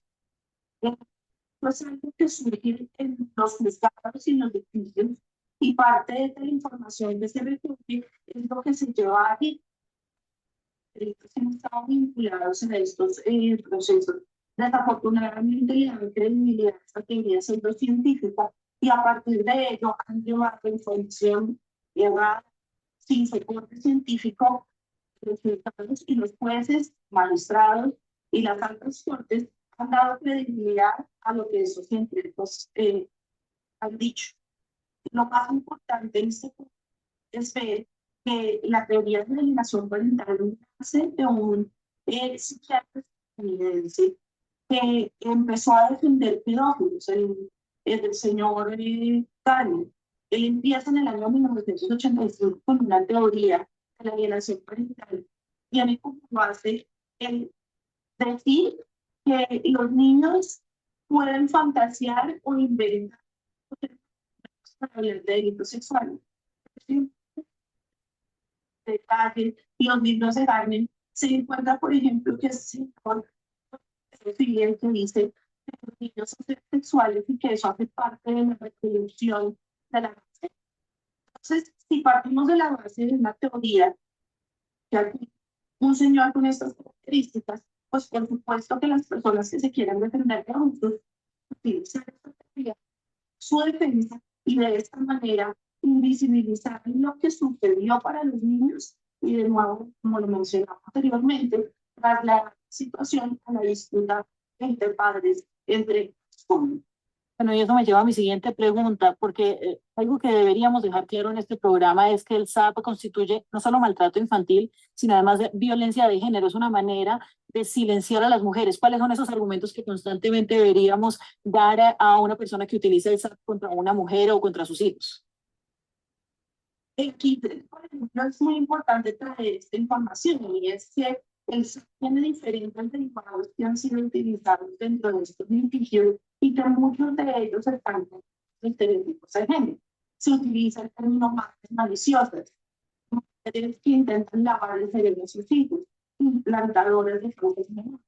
Entonces, esto también se constituye en de violencia de género, que también deriva violencia institucional. Las instituciones dan credibilidad a negaciones de mujer loca, negativa, celosa, que no ha podido superar la ruptura de pareja y que genera y inventa esta situación de violencia sexual en contra de su pareja por la forma de venganza. Eso hace parte de lo llamado que hace, por ejemplo, la relatora de Naciones Unidas de la Organización de Nancy, en donde dice que esto hace parte no solo de violencia en contra de los niños, sino de la violencia de género, y perpetúa los estereotipos de violencia de género. Y por eso es que la sociedad civil va haciendo este movimiento y se logra lo que el Código Constitucional día de hoy, a través de organizaciones como yo dije, las visibilizaciones que hacen otras personas, en los periodistas, la periodista Alessandra Correa y otras personas que están en torno a este tema, también las doctores de cuadros con la asociación. Entonces, todas estas son personas que han identificado estos elementos de violencia en contra de los niños y las niñas, y de violencia en contra de las mujeres, y han hecho visible la situación que lleguemos a de la sentencia del 30 de noviembre del Código Constitucional, y que esperamos se notifique a otro tipo de sentencias en nuestro país. y sobre todo a nivel regional. Yo le agradezco muchísimo, María Paula, por ampliarnos y ayudarnos a entender este síndrome, que ojalá fuera un discurso que no escucháramos tan a menudo, pero se sigue utilizando el argumento de la mujer loca para invalidar las denuncias de violencia de género, y pues creo que nos quedamos con eso, entre otros aprendizajes sobre la importancia de la protección de las mujeres y de los niños. Un agradecimiento para usted y que tenga un feliz día. Bueno, este es el problema, si se fijan. El problema fundamental son los estereotipos. O sea, el problema no es que no pueda pasar, claro que puede haber hombres y mujeres, pero el problema es ese. O sea, si se fijan, el problema es que los psicólogos estamos para decir que alguien está loco, ¿no? Y entonces esta mujer que asesinó supuestamente a su hija, la esquizofrenia, entonces, perdón, que tiene esquizofrenia, entonces la esquizofrenia es la que hizo que matara a su hija. O si el padre este que les mostraba que el psiquiatra pedía que se hicieran, que podían ver si tenía trastornos o no, era un trastorno de personalidad narcisista el que determinaba si él podía tener o no convivencia con su hija. Esos son estereotipos. Miren, recientemente publicó, que seguramente ya algunos de ustedes lo conocen, si no ahorita se los paso, hay un manual de estereotipos para juzgadores.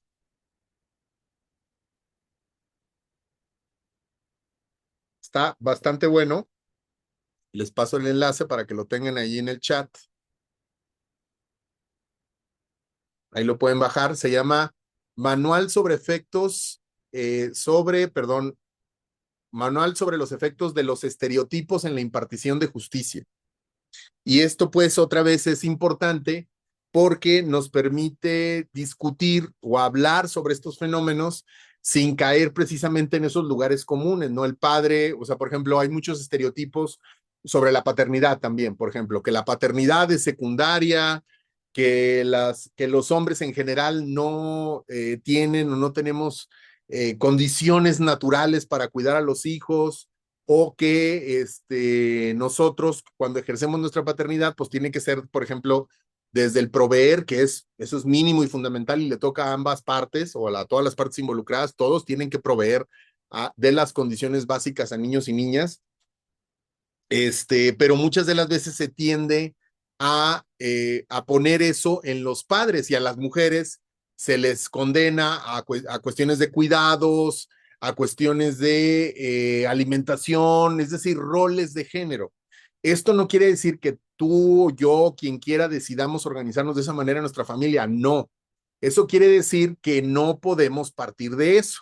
Por ejemplo, ustedes conocen la Suprema Corte de Justicia, ya reformado en la Ciudad de México y como un precedente importante, no necesariamente la custodia se le puede atribuir a las mujeres, ¿no? Porque esto se veía como un beneficio, ¿no? Bueno, pues es que como es mujer, antes de que tenga 9 años, 8 años el niño, a la mujer, ¿no? Y dices, bueno, ¿cómo sabes que la mujer lo puede cuidar o lo quiere cuidar? O sea, porque se ve como si fuera un premio quedarse con el niño, pero quienes han cuidado niños y tienen contacto con esto y saben de esto, cuidar un niño es una chinga brutal, no tienes tiempo, no te puedes desarrollar en muchos elementos, o sea, es hermoso también. Yo he cuidado niños, yo he cuidado a mi hijo, yo me he hecho cargo de manera exclusiva de mi hijo, o sea, yo he vivido solo con mi hijo y lo he cuidado y he viajado con él, lo he llevado a la escuela, etcétera, etcétera, y todo, a mí nadie me puede decir eh, nada con respecto al cuidado de niños, no porque lo haya hecho todo, sino porque hice lo que me tocaba, pues, o sea, lo mínimo.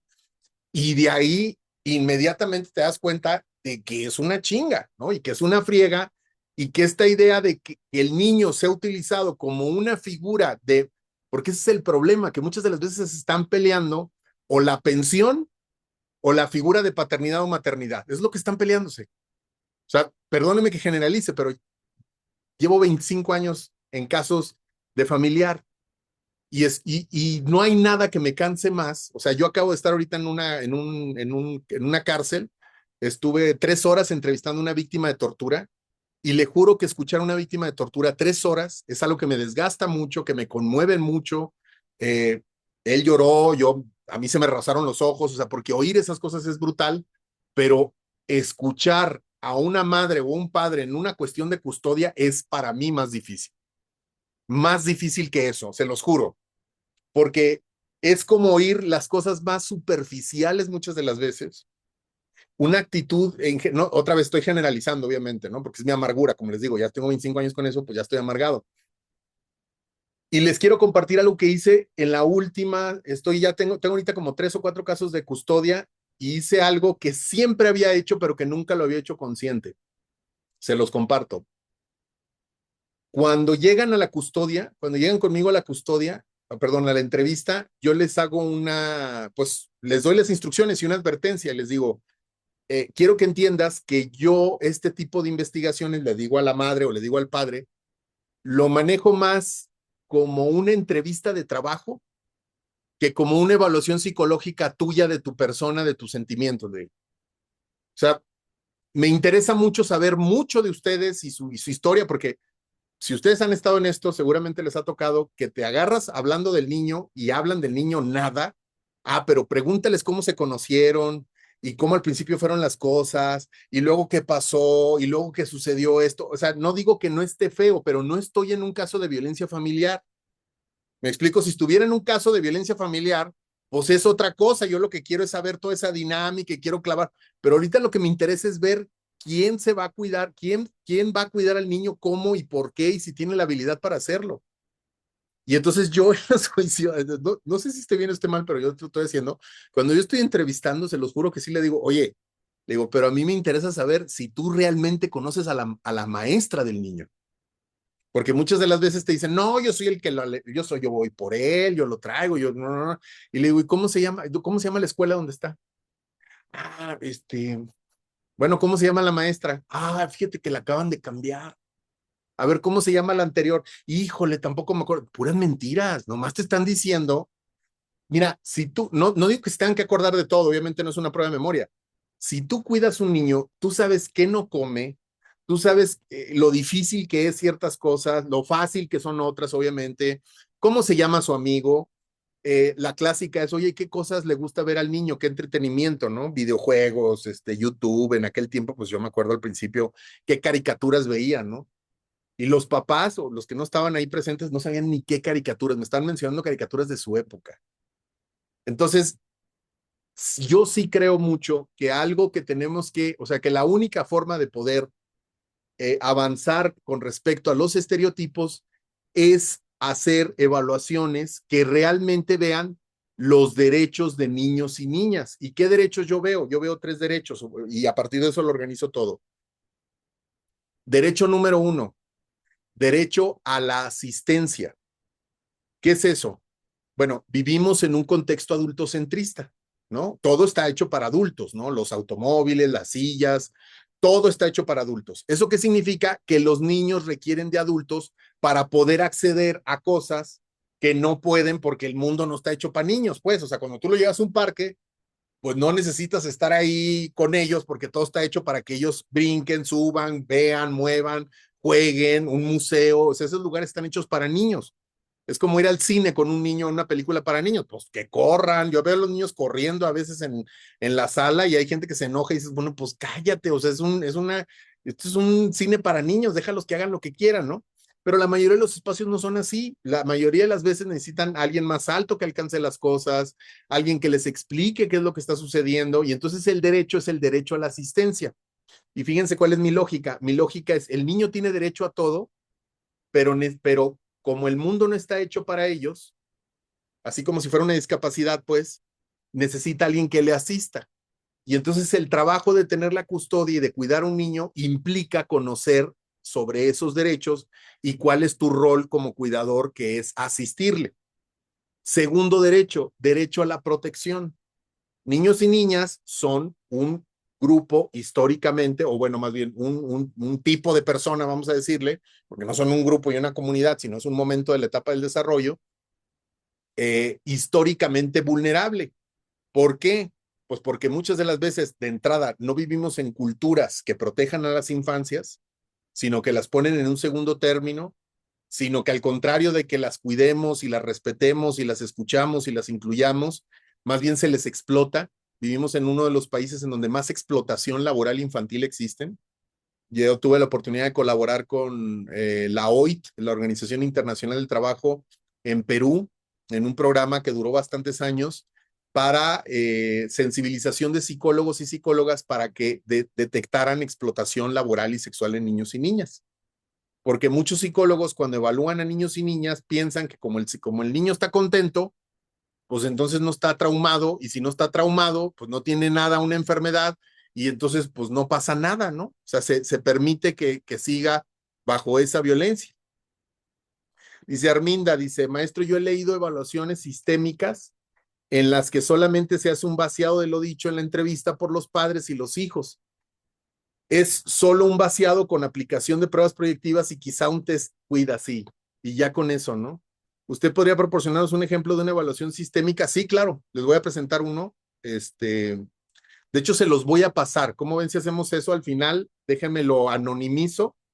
Creo que ya está. El que yo tengo está anonimizado. Se los voy a pasar al grupo de WhatsApp para que lo lean en la semana y la siguiente semana lo revisamos como a detalle. Es un ejemplo, ¿no? O sea, tengo otros, pero este creo que les puede servir.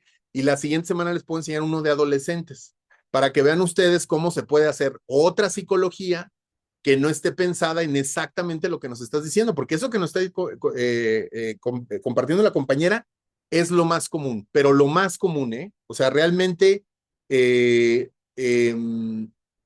¿cómo decirlo? Lamentablemente parece que nos estamos quejando de las malas prácticas, pero es comuncísimo. O sea, de hecho, es raro no encontrarse con una evaluación en cuestiones familiares que no sea de este tipo, pues, ¿no? El padre, por ejemplo, a mí me toca ver muchos, así como el padre tiene una tendencia a una falta de control de estímulos, es decir, como si fueran máquinas las personas y que están descompuestas, ¿no? Y entonces el psicólogo le toca ver qué tan descompuestas están las personas. Por eso, a lo mejor el principio que yo diría, y que incluso lo van a ver en el reporte que les voy a pasar, son estos tres que les decía. O sea, yo no veo si la persona tiene en la cabeza algo. Yo veo si es capaz, número uno, de asistir, número dos, de proteger, y número tres, que es el desarrollo, que es el tercer tipo de derecho que yo reviso mucho, es el derecho a un desarrollo sano, ¿no? O sea, el niño no solamente tiene derecho a que le ayuden, no solamente tiene derecho a que lo protejan, sino también tiene derecho a que le demos un ambiente estimulante y un ambiente adecuado para que se desarrolle. Y este desarrollo está muy asociado a un concepto jurídico que me gusta mucho, que se llama autonomía progresiva. Dice Saraí, ¿nos podría proporcionar una forma correcta de ofrecer los puntos de pericial? Sí, déjeme ver si tengo uno por aquí. A ver, déjeme lo busco. O sea, ahora sí que yo diría los puntos correctos dependen del caso, obviamente, ¿no? Pero les me enseño alguno que se parezca. A ver, propuesta técnica familiar. Por aquí tengo unas. A ver si aquí vienen algunos objetivos. No. A ver, está.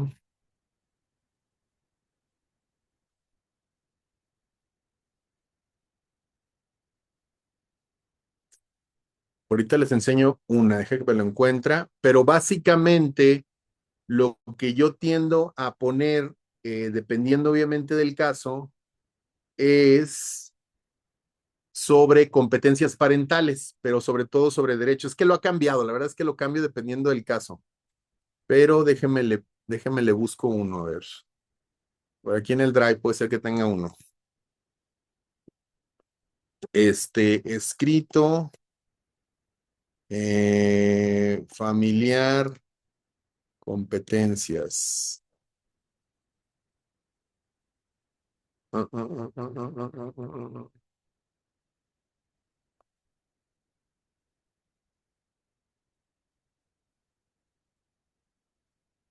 ver si es este. No.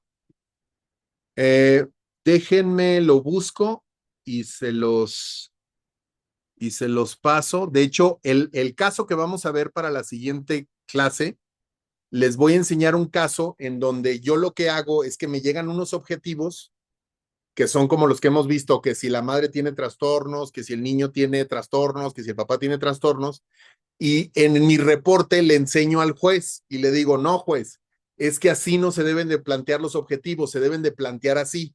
Entonces, si quieren la siguiente clase, quedamos pendientes para eso, me recuerdan, y les vamos a enseñar, y les voy a enseñar un reporte donde básicamente lo que hago es como replantearle, ahora sí que en vivo al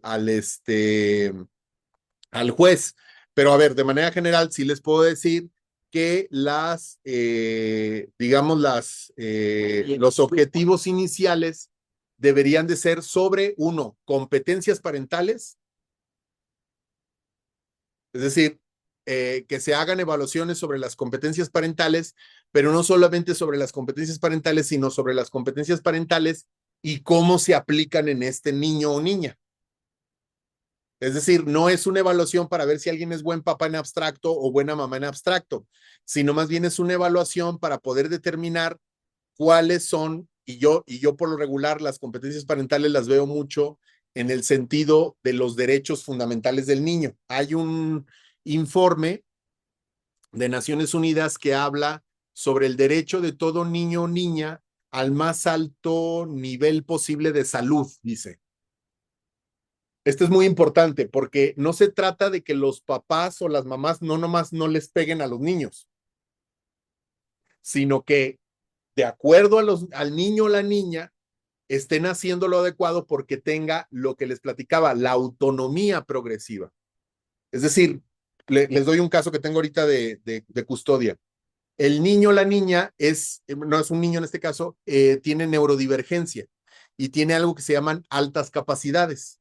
Y las altas capacidades es un tipo de neurodivergencia o es una neurodivergencia, así se le denomina, que somos personas, porque yo también lo tengo, que podemos tener como ciertas capacidades bastante desarrolladas, pero para otras cosas necesitamos, o sea, que hay cosas que a la gente se le hace fácil, a mí se me hace muy difícil.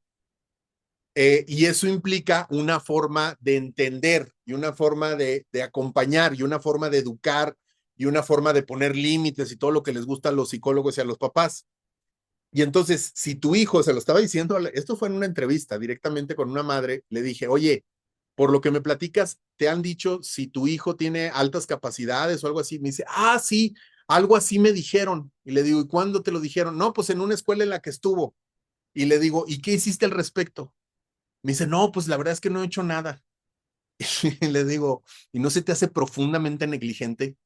Que no sepas, o sea, que te lo hayan dicho hace 2 años y que ahorita 2 años después vengas y me digas, creo que se llama así.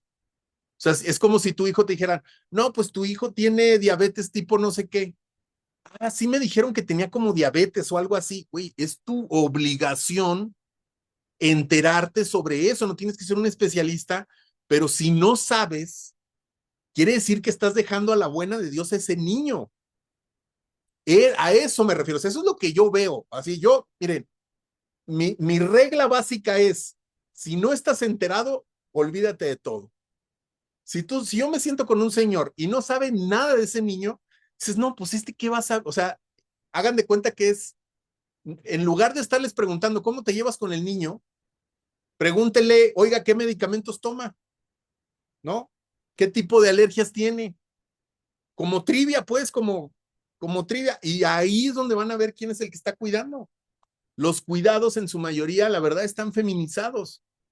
Las mujeres son las que tienden a contestar las preguntas en el doctor, son las que se acuerdan de qué vacunas se pusieron o no. Y los vatos es como, no, pues jugamos al fútbol juntos. Hey, eso no es ser papá. Ser papá empieza por cuidar a un niño en sus elementos básicos de salud. Entonces, un poco yo lo que hago es utilizar competencias parentales para los objetivos y luego ya en el análisis, no necesariamente en los objetivos, yo lo que veo es competencias de cuidado. O sea, ahora sí que eres capaz de que no se te muere ese niño si te lo dejamos, porque hay personas que yo no les confiaría a un niño, porque no saben, por ejemplo, que un niño de 3 años no te puedes ir y dejarlo solo. Por ejemplo, hay gente que piensa, ahorita vengo, ¿no? No, un niño ya se levanta, ya camina, se va a unas escaleras, mete la mano donde no debe, o sea, necesita estar en la supervisión. O a qué hora se tiene que tomar su medicamento. Estas son las primeras competencias como de lo puedes cuidar. Luego están las competencias de puedes convivir con el niño, te puedes vincular con el niño con respeto, con dignidad, pero también con cuidado para poder, no sé, contenerlo cuando lo requiera, por ejemplo. Y luego ya estarían las habilidades, vamos a llamarle, de educación y de crianza, que son las de qué es lo que tú quieres para tu hijo, no, pues es que mi hijo lo que quiero es que cuando sea grande tenga esto, tenga el otro, que esos son los que normalmente les preguntamos. Normalmente los psicólogos se clavan en dos cosas, en que si tienen trastornos y si se llevan bien, como si fueran a ser amigos, no son amigos, tienen una responsabilidad de cuidado. O sea, yo diría que las evaluaciones son casi que una chamba, pues, o sea, oye, estás postulándote para una chamba, ¿no? Es como, a mí me tocaba muchos, a veces yo sí los corregía a los papás porque decían, bueno, es que la verdad es que no hay nada escrito en cómo ser padre, ¿no? Y le digo, hay un montón de libros, ¿de qué hablas? O sea, hay miles de libros de pedagogía, de desarrollo infantil, de cuidado, hay miles, es una industria millonaria eso lo de los libros. ¿De dónde sacas? Nadie nos enseña a ser padre, pues estudia, hay un montón de información. ¿Cómo que nadie nos enseña? Pues, ¿de qué hablas? Métete a cualquier librería y hay una sección completa de cómo educar a tus hijos.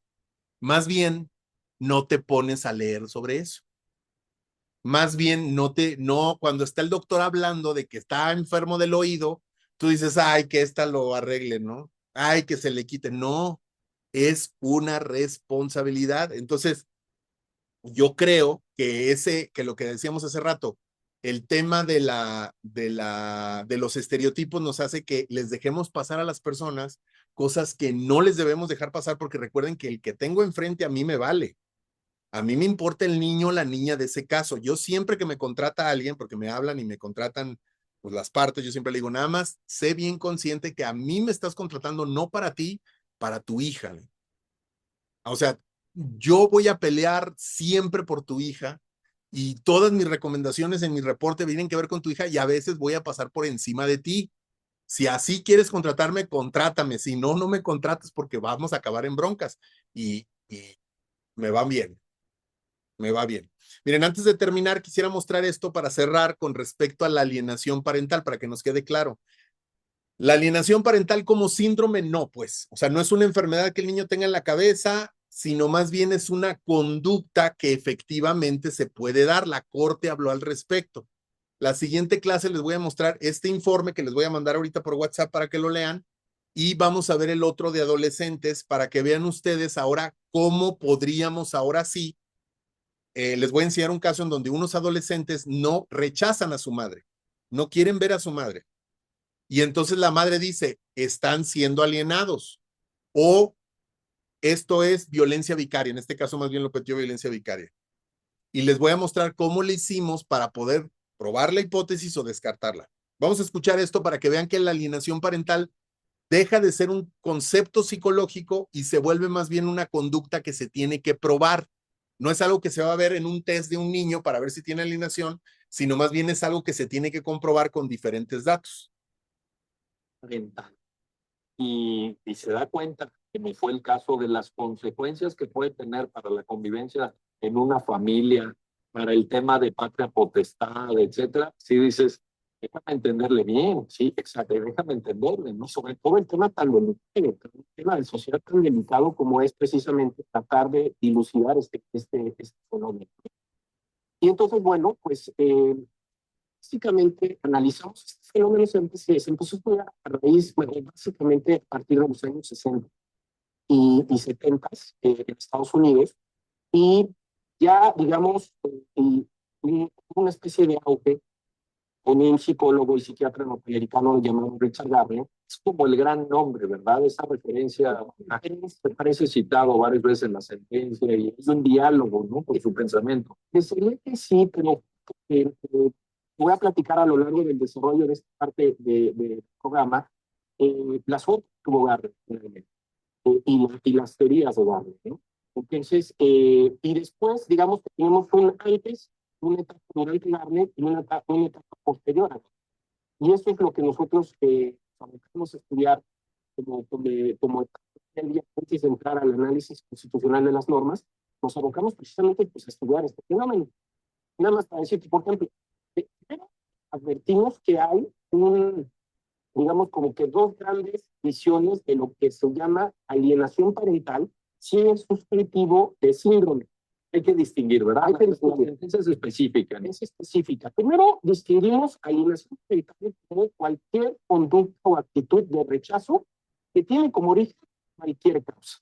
El rechazo del hijo o de los hijos hacia alguno de los progenitores. Entonces, este rechazo obviamente puede ser con justificación o sin justificación. A ver, por eso lo decimos en sentido general. Ayúdanos a entender eso. Por ejemplo, con justificación. Con justificación sería un rechazo muy claro cuando, por ejemplo, uno de los padres tiene conductas violentas. Hay un padre, por ejemplo, alcohólico, tiene problemas de drogadicción, adicciones, o tiene problemas de conductas con los hijos, y entonces los violenta, incluso los lesionan. Y en la psicología del niño esto genera el rechazo. Genera el rechazo, y el rechazo es completamente normal, ¿no? O sea, digamos que ya hay una causa que nos hace comprender ese rechazo, que nos ubica el origen de ese rechazo. Exactamente. Y entonces, en la otra, en sentido estricto, es aquí donde la ciencia y los estudios de los especialistas no se han podido poner de acuerdo, en el sentido que la alienación parental en sentido estricto es aquella cuyo rechazo y cuya animadversión del menor no tiene ningún origen ni ninguna justificación. Esto es, no tiene un motivo específico. Pero ¿de dónde viene? O sea, una persona dice, pero vaya, ¿de dónde surge? Pues, ¿no? ¿De dónde surge? Es aquí donde vienen ya, en primer lugar, las teorías.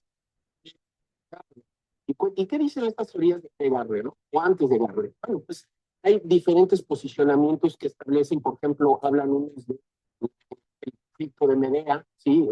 Haciendo alusión a esta tragedia griega, en la cual la madre es una manipuladora y termina asesinando a uno de sus hijos para que otro acceda al trono, etcétera, etcétera. Por ejemplo, hay se llama Williams, que le llama parentoctomía, otros le llaman síndrome de la madre maliciosa, alienación parental, pero está muy enfocado a las madres, a las mujeres, ¿no? Eso es importante porque, a ver, estamos en los años 60, 70. Todavía en ese tipo de sociedades la mujer no tenía, como al día de hoy, una libertad y un acceso laboral que hoy en día ya lo está gozando, y obviamente vamos a avanzar más, ¿no? Pero en los años 60 y en los años 70, pues esto estaba completamente sagrado, se dedicaban al hogar, pues completamente al hogar. Entonces, pues, ¿quiénes se quedaban con los niños? ¿Quiénes se quedaban al cuidado de los menores? Pues eran las mamás. Y entonces estos estudios parten precisamente de que en su caso, la que está realizando conductas que manipulen la psique del menor, pues es precisamente la madre, porque la madre es la que está en contacto directo con estos menores. Entonces, estas, digamos que son algunas concepciones de Garner. Ya en los años, a mediados de los años 80, Garner es un psicólogo norteamericano que empieza a realizar este tipo de estudios, y él se dedica a hacer peritajes en las cortes norteamericanas, ¿sí? Precisamente en asuntos de guardia y custodia y de divorcios en los Estados Unidos. Y entonces Garner es el que, digamos que es el fundador de este sustantivo, le pone este sustantivo de síndrome. Entonces, él es el que agrega, que ya no es un fenómeno, sino que esto es una enfermedad. Un síndrome lo vamos a entender como un conjunto de síntomas, ¿sí? Que van a generar precisamente, o que tienen una causa patológica. Y entonces él establece que hay 8 síntomas, 8 grandes síntomas que van a determinar, digamos, esta enfermedad, y él lo equipa este síndrome de alienación parental y lo estudia como si fuera el síndrome de Down. Y entonces él ubica claramente, por ejemplo, en el síndrome de Down, él dice, bueno, pues hay cierta coincidencia de cromosomas y cierta fisionomía que la persona tiene esa condición, y entonces están perfectamente bien indicados esos síntomas. ¿Cuáles son los síntomas en caso del síndrome de alienación parental, por ejemplo, Gardner nos dice, por ejemplo, hay una campaña de migración por parte de uno de sus padres. Hay una ausencia de ambivalencia, ¿no? Aquí, por ejemplo, el niño no muestra ningún sentimiento encontrado con respecto al rechazo de su padre. E incluso, por ejemplo, hay una ausencia de culpa. Ese es otro síntoma que tiene o que ve Gardner de la agresión parental. Otro, por ejemplo, es el caso del pensador independiente. Aquí el menor, incluso utilizando lenguaje de adulto, empieza a hablar que no le es propio. que no le es propio, y entonces hay una especie como de conciencia transformada. O sea, el niño hace un eco de algo que escucha. Escucha, ese lenguaje no es suyo para su edad, pues. Para su edad, exactamente. Entonces es aquí donde dice, hay un fenómeno y habla también de un apoyo irreflexible al padre, que es bueno, y un rechazo total al padre, que es el padre o la madre mala, ¿no? Entonces, y en un principio, hay que decirlo, Gardner sí basó estos síntomas, obviamente, con las madres, ¿no? Por eso fue muy criticado Gardner sus primeros estudios, porque él decía que este fenómeno, la causante de la alienación eran las madres. Como la madre fue accesando al mundo laboral, entonces corrigió su teoría y él dijo, no se puede presentar tanto con el padre como con la madre. ¿Y cuál fue el problema de Gardner? Ya para terminar esta parte teórica,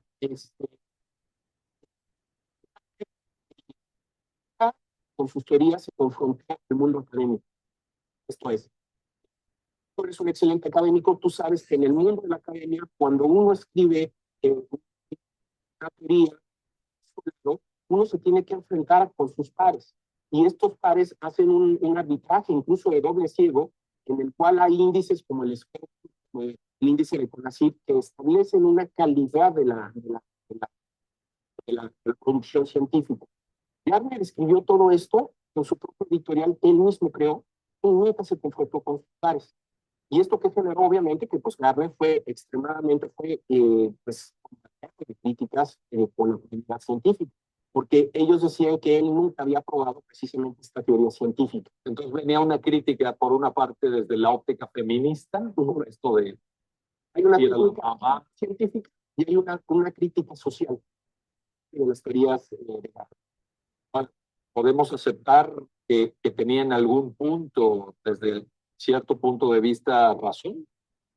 Existe, y distinguiendo entre síndrome de alienación parental y alienación parental, pero los trabajos de Gardner en alienación parental, algunas de estas 8 características, etcétera, sirven para entender el fenómeno que la Corte tiene que discernir en la sentencia. Sí sirven porque al final del día, no, las fuentes que consultamos es una fotografía, digamos, que tomamos en el año del 2016-2017. Y eso sí lo quiero dejar muy claro, esto ha ido avanzando.